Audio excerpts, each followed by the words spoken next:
The stars shone brightly against the black of space as Captain Ji-ho Kim guided his scout vessel through Earth's outer orbit.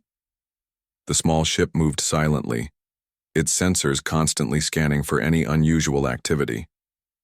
Ji-ho had been patrolling this sector for the Korean Space Defense Force for 3 years, and most days were quiet. Today was different. "Captain, I'm picking up something strange," said Hana Park, her eyes fixed on her screen. The tactical officer's voice remained calm, but Ji-ho noticed the tension in her shoulders. Multiple large objects approaching from the dark side of the moon.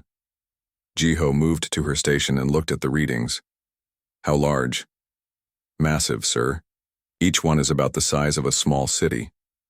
Ji-ho felt his heart beat faster, but years of training kept his face neutral. "Send the alert to command, then take us closer but keep us hidden. Use the moon's shadow." The scout vessel changed course, engines running silent as they approached. The crew worked efficiently, each person focused on their task. This was what they had trained for, though none believed they would ever see it happen. First contact with alien life. As they rounded the moon, they saw them. 7 enormous ships, unlike anything humans had built. They had smooth, curved surfaces that resembled insect shells, with strange patterns glowing across their hulls. "Record everything," Ji-ho ordered, "and stay out of their sensor range." Inside the lead alien ship, Commander Vexthar received the initial reports about Earth. The Raxians studied the data with the cold efficiency of its species. Images of human cities, vehicles, and weapons scrolled across multiple screens. "This species appears to be at technology level 3, reported a drone. "They have achieved space travel but remain confined mostly to their home planet. Their bodies are soft, with no natural armor or weapons." Vexthar's mandibles clicked in what passed for satisfaction among the Raxians. The hive mind had conquered many worlds, and this one would be no different. Perhaps easier than most. "Begin the standard procedure," Vexthar ordered. "Establish a base on their moon. Study their communications. Take samples of the population for analysis." "Should we send the greeting message?"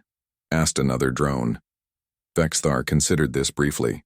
The hive mind sometimes sent messages to more advanced species, offering them a chance to surrender before invasion.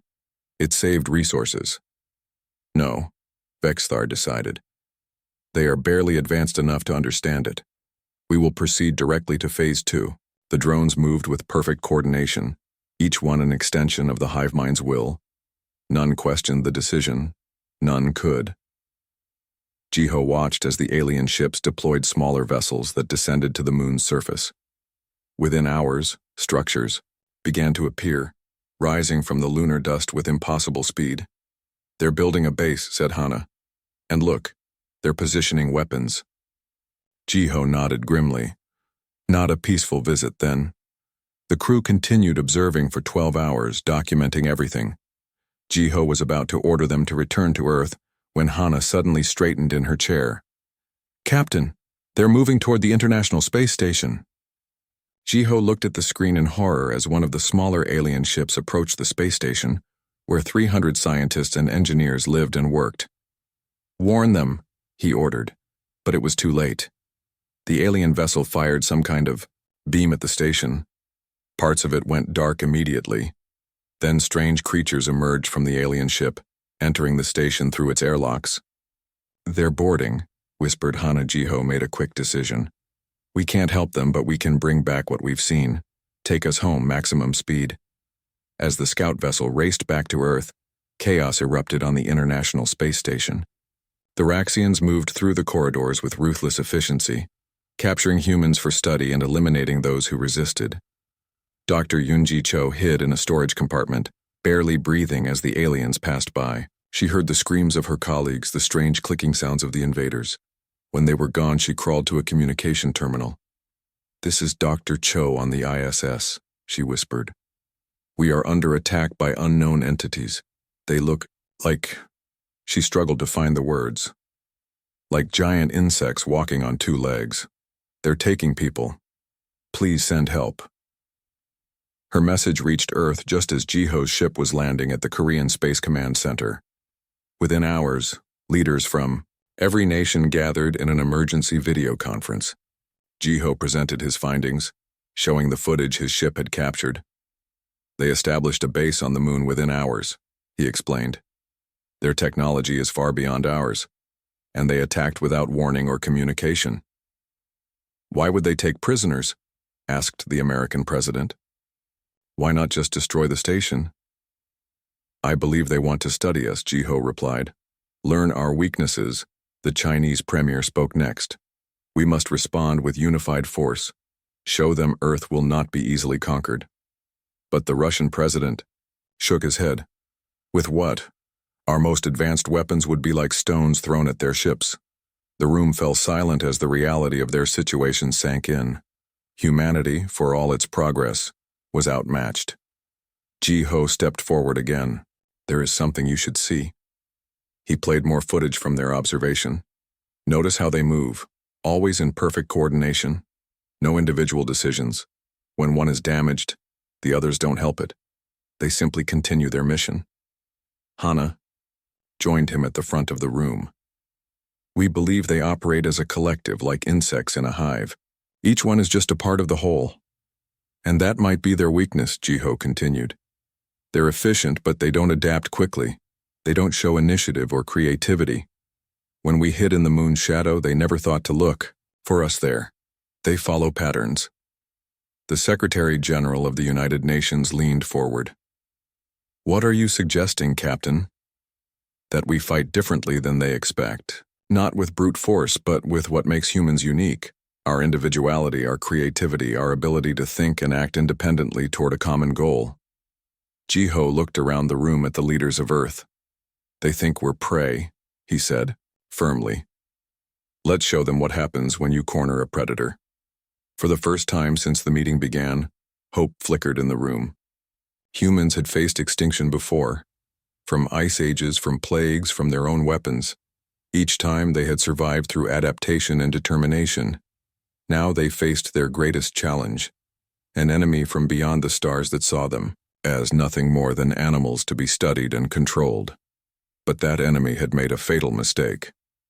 They had judged humans by their soft skin and lack of claws.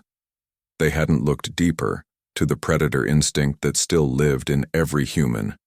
Heart, the drive that had taken a naked ape and made it the master of a planet.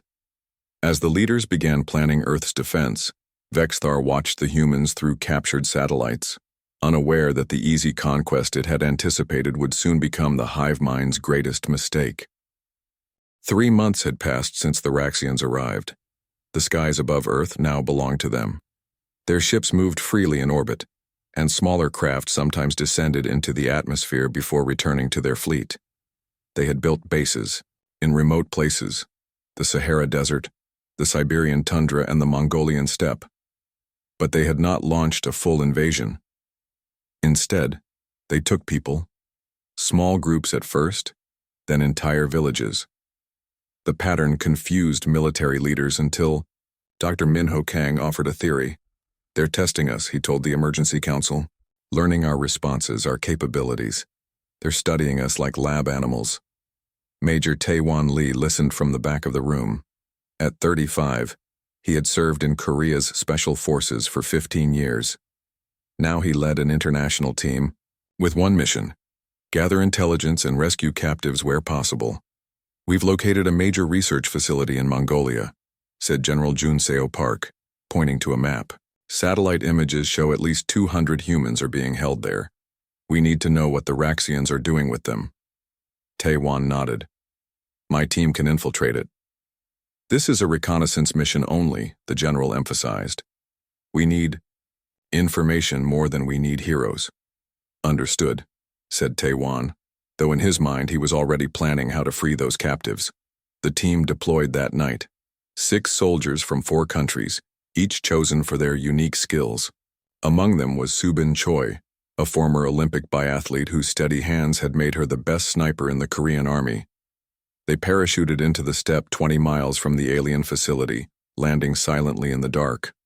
The night was cold. The grass frosted under their boots as they began their long approach on foot. Stay low and slow, Taewon instructed through their secure comms. Their sensors are good. but they look for heat and movement patterns. If we move like animals, they might ignore us. They crawled through grass and mud for hours, freezing in place whenever alien drones passed overhead. By dawn, they had reached a ridge overlooking the facility. Subin set up her observation equipment while Taiwan studied the structure through binoculars. It was unlike human architecture, a smooth dome surrounded by 6 smaller structures, all connected by tunnels. The material looked like metal but had an organic quality, as if it had grown rather than been built. "I count 12 guards at the entrance," Subin reported. "They rotate every 30 minutes, always the same pattern." Taiwan nodded. The aliens were efficient but predictable. "We'll wait until night, then enter through the ventilation system. On the east side, it's less guarded." Inside the facility, a Raxian scientist named Krytak supervised the latest tests. The hive mind had tasked it with understanding human fear responses. If they could control fear, they could control the species. "Bring in the next subject," Krytak ordered. Drones brought in a man, perhaps 40 years old. His clothes were torn and his face showed signs of previous testing. Still, he stood straight, his eyes defiant. "Subject 127, you will now view images while we monitor your neurological responses," Krytax explained in perfect human language, learned from previous subjects. The man said nothing. The test began, with images of predators, natural disasters, and scenes of human suffering projected onto a screen. Sensors recorded everything: heart rate, brain activity, hormone levels. "Interesting," Krytax noted. "This subject shows less fear response than previous ones." "Adaptation occurring?" another scientist responded.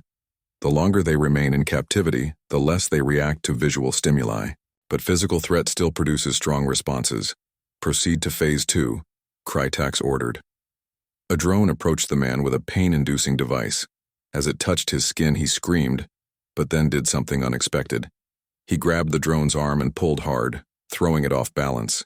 Before the other drones could react, he had taken the device and jabbed it against the drone's body. The drone convulsed as its own device was used against it. Alarms blared as more drones rushed into the room. They subdued the man quickly, but not before he had disabled 2 of them, Krytax observed with scientific detachment. "Note this behavior. When cornered, the subject used the threat against the threatener. Innovative response under duress." The scientist added this to the growing database of human behavior. The hive mind was learning that humans were more complex than initially thought. More dangerous, perhaps, but still manageable. Night fell over. The step. Taewon's team moved toward the facility using the darkness as cover. They reached the ventilation shaft and cut through the outer grill with laser tools, making barely a sound.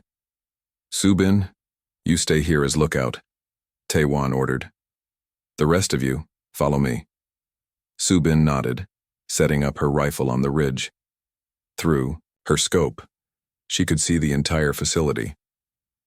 "I've got eyes on you," she confirmed through the comm. Taewon and the others entered the shaft, crawling through the narrow space. The air inside smelled strange, like metal and something organic that none of them could identify. They followed the blueprints they had developed from satellite images, moving toward the central dome. They emerged from the shaft into a dark corridor. Taewon signaled for silence as 2 Raxian drones walked past a junction ahead. The aliens moved with perfect coordination, their insect-like bodies covered in a kind of natural armor. Each carried a weapon that the humans had learned could fire both projectiles and energy blasts. When the drones passed, the team moved forward. They found a room filled with screens showing data in the alien language. One of the team, a British intelligence officer, began taking photos of everything. "We need to find the holding cells," Taewon whispered. They continued deeper into the facility, avoiding patrols by timing their movements to the predictable patterns of the guards. Eventually, they reached a large central chamber. What they saw there stopped them cold. Humans were kept in transparent cells, dozens of them. Some appeared to be undergoing tests with machines attached to their bodies. Others sat motionless, their eyes vacant. "They're studying fear," the British officer whispered, looking at the screens. Trying to understand what makes us afraid? Taewon felt rage building inside him but kept his voice steady. We need to free them. There are too many guards. Another team member cautioned. We'd never get them all out. Before Taewon could respond, alarms blared throughout the facility. A voice spoke in the alien language, and drones began rushing toward another section. Something's happening, Taewon said. Subin, can you see what's going on? Through her scope, Subin watched as drones converged on one of the smaller domes. There's some kind of disturbance in the east building. Looks like I think someone's fighting back. Inside that building, Subject 127 had broken free again, this time taking 3 other captives with him. They had nothing but improvised weapons, medical tools, and broken pieces of equipment, but they fought with desperate intensity. The Raxians, despite their superior strength and weapons, seemed confused by the humans' chaotic movements and willingness to sacrifice themselves to protect others. This is our chance, Taewon decided. While they're distracted, we free as many as we can. The team moved quickly, opening cells and guiding prisoners toward the exit. But before they could get far, drones surrounded them. Intruders detected, announced a Raxian voice. Surrender or be terminated. Taewon and his team raised their weapons, prepared to fight. But they were outnumbered. On the ridge, Subin saw her team trapped. Without hesitation, she began firing. Her first shot struck a drone in what appeared to be its head, causing it to collapse. Her second and third shots found similar targets. The Raxians, suddenly under attack from outside, turned their attention toward the ridge. Subin kept firing, each shot finding its mark despite the distance. Her heart rate slowed, as it always did when she competed, her focus narrowing to just her breath and her target. Krytax watched from a protected room as the human sniper systematically eliminated 12 guards with 12 perfect shots. Instead of fear, the scientist felt scientific curiosity. Fascinating, it noted in its final transmission to the hive mind. They become more efficient when frightened. This requires further study. Then a bullet shattered the window and found Krytax as well. Taewon and his team led the freed prisoners out of the facility, meeting Subin at the extraction point. As they escaped into the night, Taewon looked at the former captives, thin, injured, but with fire in their eyes. The Raxians had wanted to understand human fear. Instead, they had awakened something far more dangerous: human determination. Dr. Minho Kang had not slept properly in days. The underground laboratory beneath Seoul hummed with activity at all hours, as scientists from around the world worked to understand their alien enemy. Minho stood in front of a large, transparent container, studying the dead Raxian drone inside. It had been recovered from the Mongolian facility raid 2 weeks ago. Remarkable biology, Minho said to his assistant. Their nervous system is unlike anything on Earth. The drone's body was insect-like but stood upright like a human. Its exoskeleton was made of a material stronger than any natural substance on Earth. Most interesting was its brain, small compared to a human's, but connected to a complex network of secondary neural nodes throughout its body. Minho carefully extracted a small device from the base of the drone's skull. It looked like a metallic seed glowing faintly even though the drone was dead. This is the key, he said. This device connects each drone to their hive mind. General Junseo Park entered the lab, his uniform crisp despite the late hour. Tell me you have good news, Doctor. Minho nodded. I believe I do. The Raxians aren't just coordinated. They're a true hive mind with limited individual consciousness. Each drone receives constant instructions through these devices. He held up the metallic seed. When the connection is broken, the drones become confused, unable to function properly. How do we use this? Asked Junseo. Engineer Yoon might have the answer, Minho replied. She's been working on their communication technology. In another section of the lab, Da Eun-yoon sat surrounded by pieces of alien technology.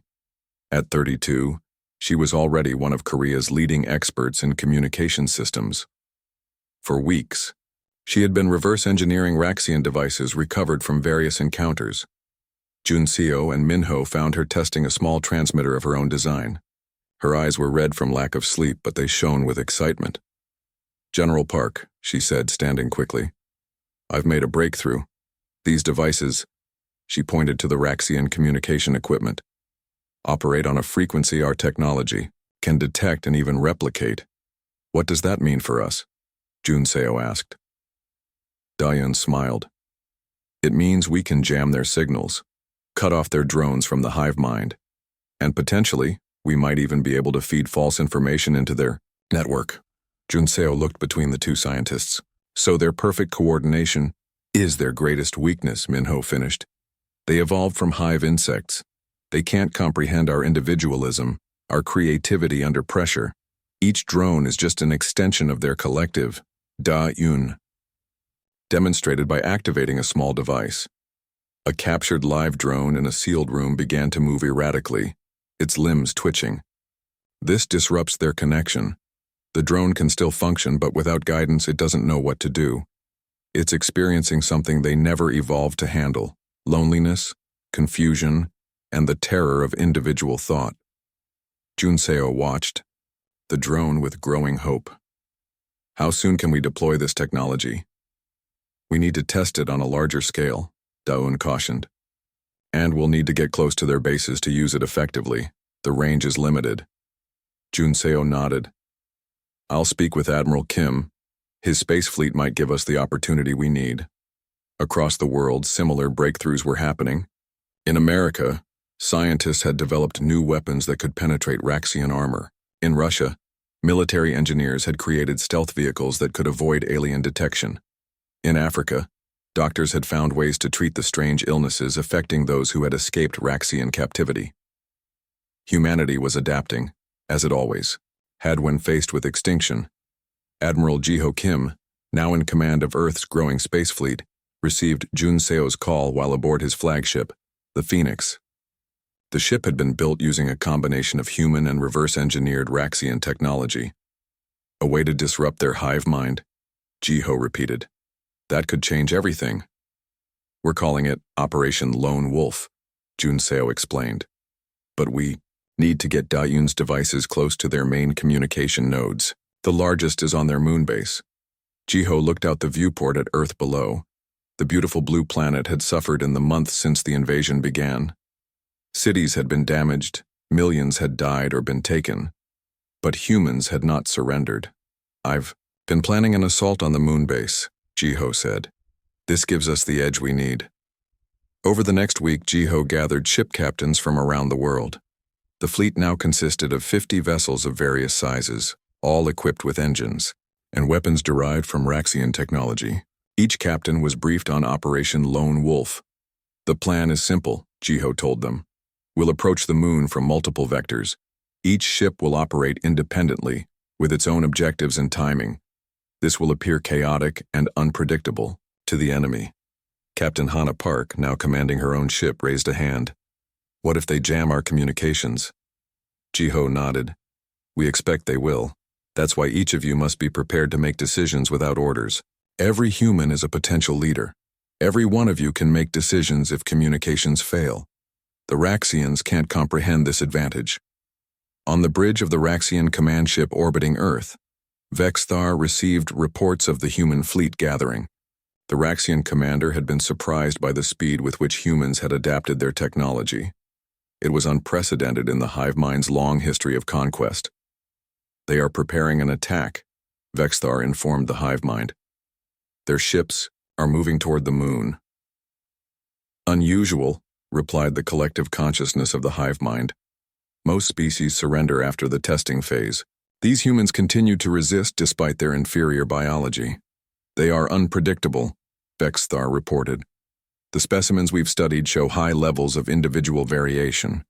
They do not function efficiently as a collective, yet they coordinate. Their attacks," the hive mind noted, "explain this contradiction." Vexithar had no answer.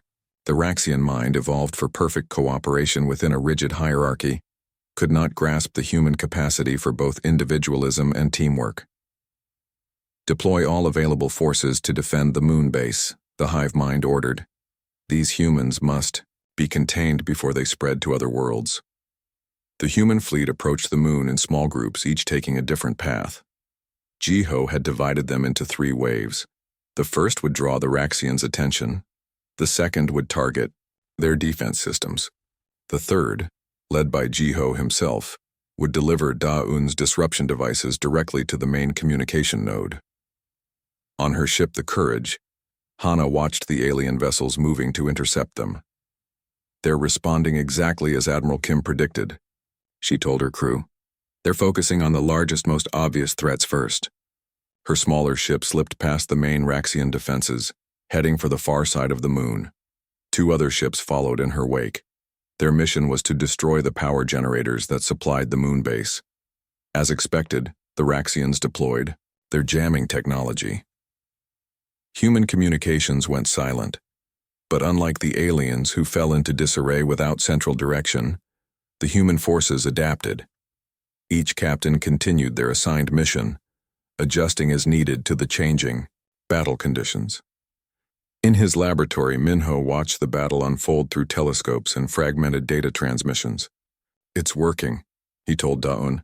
"The Raxians can't predict what our ships will do because each one is acting independently." Da-Un nodded, her eyes fixed on a display showing the status of her disruption devices. "Admiral Kim's ship has reached the moon's surface. They're deploying the devices now." Minho turned to General Jun Seo, who stood nearby. "They wanted to study fear," he said quietly. "Now they'll experience it firsthand. The fear of being alone in your own mind." Jun Seo nodded grimly. "Let's give them a masterclass." Across the surface of the moon, Da-Un's devices activated, sending pulses through the Raxian communication network. For the first time in their history, thousands of Raxian drones suddenly found themselves cut off from the hive mind. They experienced something no Raxian had ever known: the terrifying silence of an individual mind.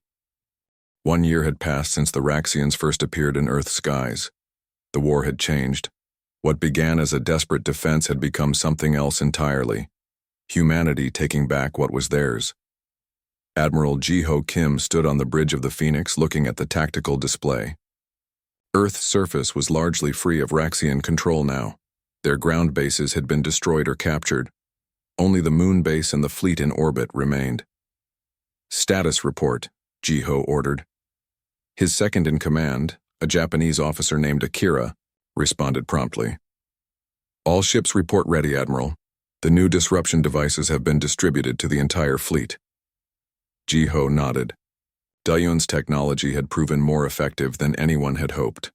When deployed, the devices cut Raxian drones off from their hive mind, leaving them confused and vulnerable. Without central control, they could barely function. And the ground teams? In position on the lunar surface. Major Lee's forces are ready to breach the base once we create an opening. Jiho thought of Taiwan and his special forces. They had become legends over the past year, striking at Raxian facilities across Earth. Now they waited on the dark side of the moon, ready for the final assault. "Send the signal," Jiho ordered. "Operation Lunar Freedom begins now." Across the fleet, captains received the order. Each had specific targets and timing, but all knew the overall goal: reclaim the moon, destroy the Raxian command structure.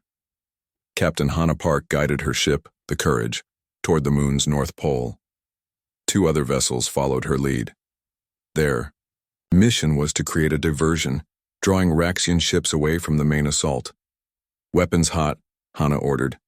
"Target their sensor array and fire when ready." The Courage launched its first volley, energy beams striking the massive structures that allowed the Raxians to monitor Earth and space. Alarms blared as the aliens detected the attack. Raxian ships responded immediately, moving to intercept Hana's group. But their movements were predictable, following standard defense protocols. Hana had studied these patterns for months. "Exactly as expected," she told her crew. "Now we dance." The Courage performed a series of maneuvers no Raxian could have predicted, weaving between enemy ships, firing at key points in their formations. The other human ships followed her lead, each captain adapting their tactics moment by moment. When the Raxians deployed their jamming technology, cutting off communications between the human ships. Nothing changed. Each captain continued their mission, making independent decisions based on the evolving battle. This was humanity's greatest weapon, the ability to function without constant direction, to adapt and improvise. On the lunar surface, Tae-Wan Lee and his team watched the space battle through specialized visors. Their suits were designed for both vacuum combat and stealth, allowing them to blend into the lunar landscape. "That's our cue," Tae-Wan said, as a section of the moon base's defenses exploded. "Move out." 20 soldiers moved across the gray dust, approaching the massive structure that housed the Raxian command center. Among them was Su-Bin Choi, her sniper rifle replaced with a close-quarters weapon better suited for the coming fight. They reached a maintenance airlock, undetected by the Raxians who were focused on the space battle above. Using tools developed by Earth's engineers, they bypassed the security systems and entered the base. Inside, they moved swiftly through corridors designed for Raxian bodies.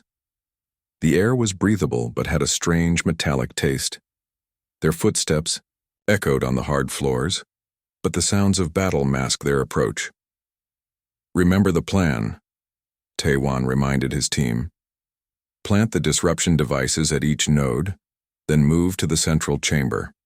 We need to capture their command structure, intact if possible." Su-Bin and 3 others split off, heading for the secondary control nodes. Tae-Wan led the remaining soldiers toward the central chamber, where intelligence suggested they would find the Raxian leader, Vexthar. In that central chamber, Vexthar was receiving reports of the battle. The Raxian commander felt something unusual: concern. The hive mind rarely experienced such emotions, but this situation was unprecedented. "The human ships are not following any recognizable pattern," reported a drone. "Each one acts independently, making their movements impossible to predict. And our forces on the surface report strange devices being activated throughout our network," added another. "Drones are losing connection to the hive mind." Vexthar processed this information. "Deploy all remaining ships. This base cannot fall." But even as the commander gave the order, warning signals flashed across the control panels. Security had been breached. Humans were inside the base. Vexthar activated personal shields and picked up a weapon. The Raxian might not understand humans fully, but it understood the concept of a last stand. Su-Bin moved carefully through the lower levels of the base, planting disruption devices at communication nodes. Each time she activated one, nearby Raxian drones began to move erratically, some freezing in place, others wandering aimlessly. "Like taking the queen from a hive," she murmured, remembering her grandfather's beekeeping lessons from her childhood. She finished placing her last device and checked her tactical display. The other teams had completed their tasks as well. Now all paths led to the central chamber.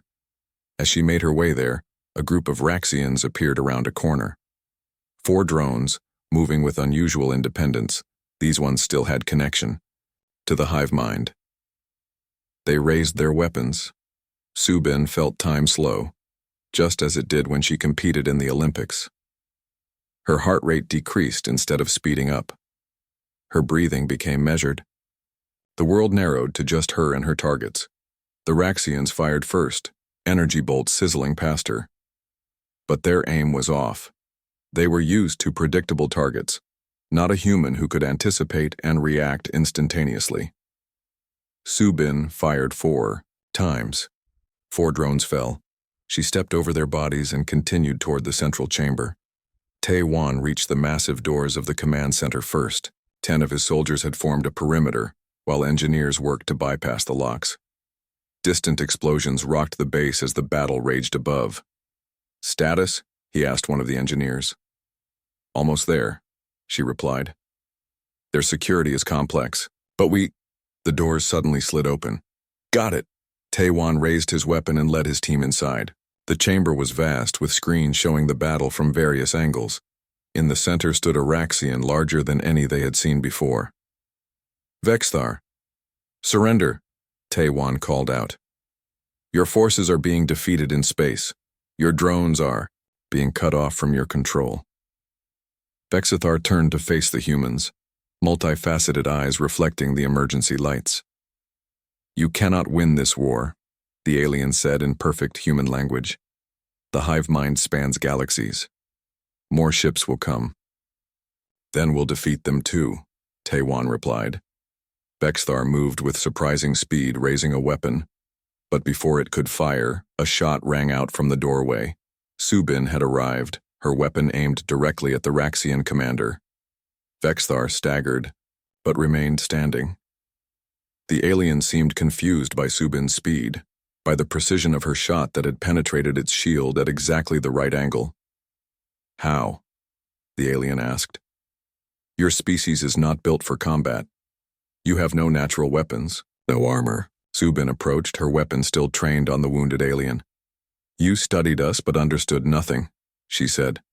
"Humans don't fear the dark. We mastered it long before we discovered fire." Vexithar looked at the humans surrounding it, seeing them truly for the first time, not as soft, defenseless creatures but as the apex predators they were. Predators who had hunted on the African savanna long before they built cities, who had survived ice ages, and predators with nothing but their wits and determination. "What are you?" Vexithar asked as its systems began to fail. "We are what evolution created," Subin answered. "Predators who learned to wear the skin of civilization. But underneath we never forgot how to hunt." The alien commander fell, and with it, the last major Raxian stronghold in the Earth-Moon system. Human soldiers secured the chamber, gathering data and technology that would help defend against future threats. In orbit above, Jiho watched as the Raxian ships, suddenly without central command, began to drift or retreat. The moon, humanity's closest neighbor in space, was theirs once more. But as celebrations began across Earth, Jiho studied the data captured from the moon base.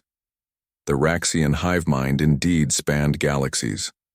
This was not the end of the war, merely the first victory. 6 months after reclaiming the moon, Earth's leaders gathered in Seoul to discuss what the data from the Raxian base had revealed. The large conference room was filled with military officers, scientists, and government officials from around the world. Admiral Jiho Kim stood at the front, pointing to a holographic map of the galaxy. "Their empire spans this entire region," he explained. "Hundreds of star systems, dozens of conquered species. And according to their records, they're already sending reinforcements to Earth." "How long do we have?" asked the American president.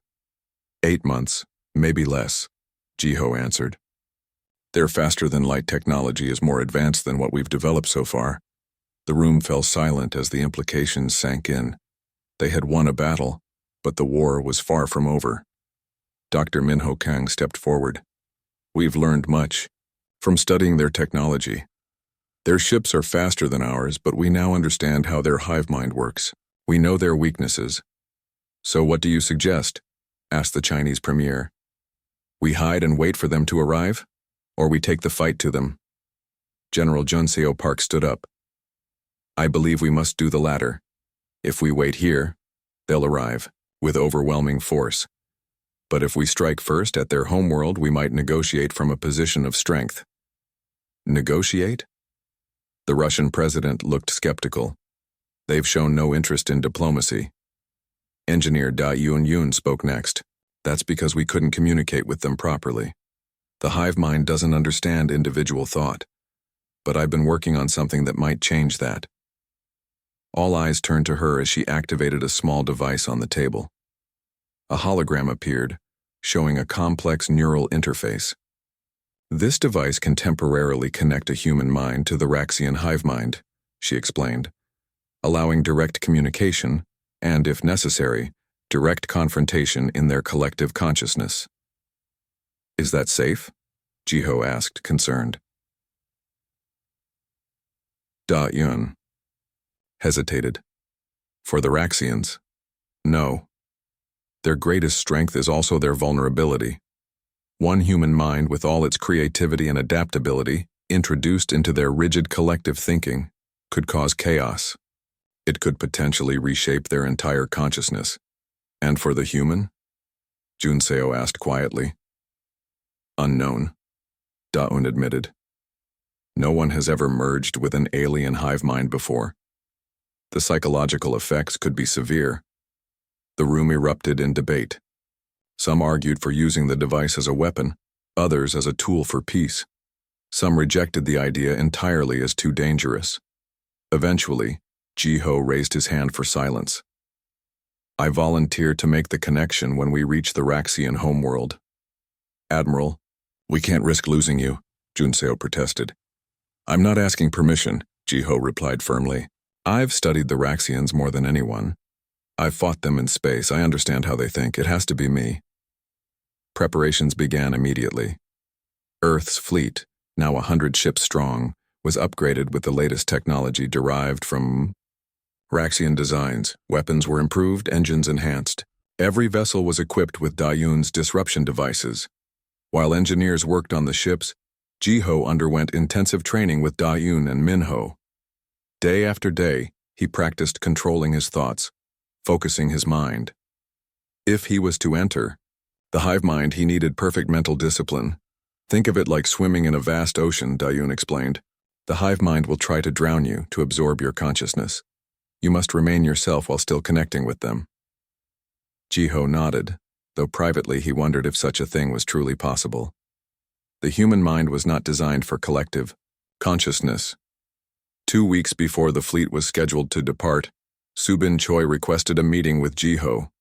They walked through a park in Seoul, cherry blossoms falling around them. You wanted to see me? Jiho asked. Subin nodded. I want to join your ship for the mission to the Raxian homeworld. Jiho studied her. Subin had become one of Earth's most decorated soldiers, famous for her precision and calm under pressure. Why? He asked. You've done more than your share, already. Subin looked at the peaceful park around them. When I was a competitor in the Olympics, I learned that the most important moment is not when you fire, but in the pause before, the moment of perfect clarity.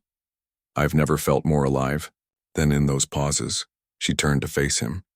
Fighting the Raxians, I found that clarity again.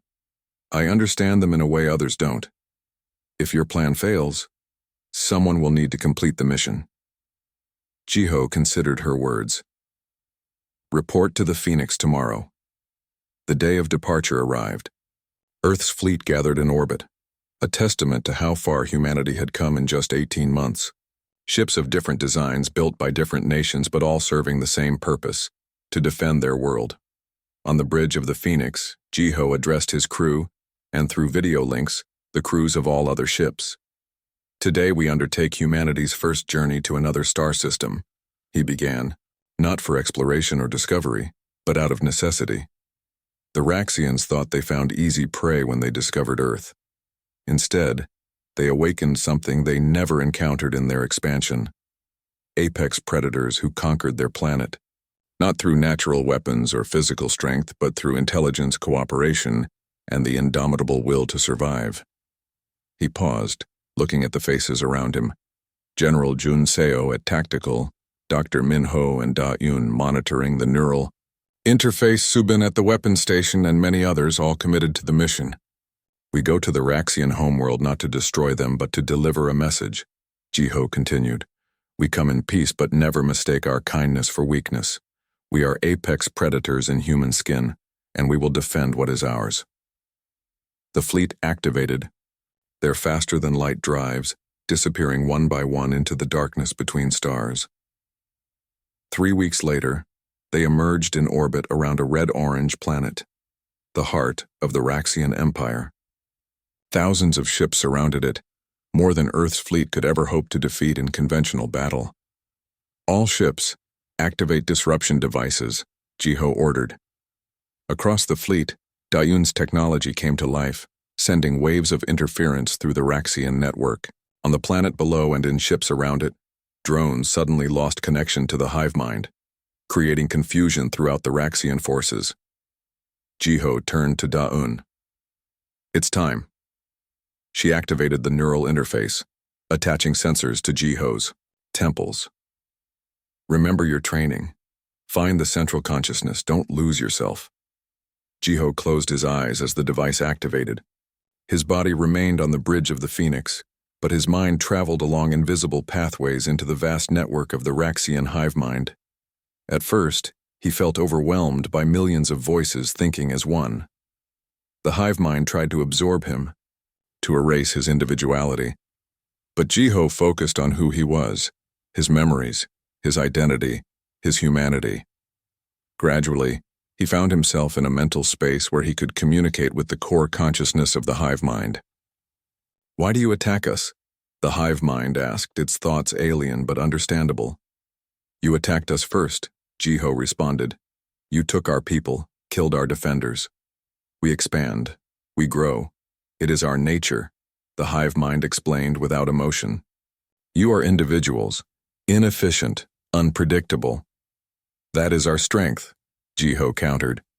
"Our unpredictability, our creativity, our ability to function both as individuals and as a group.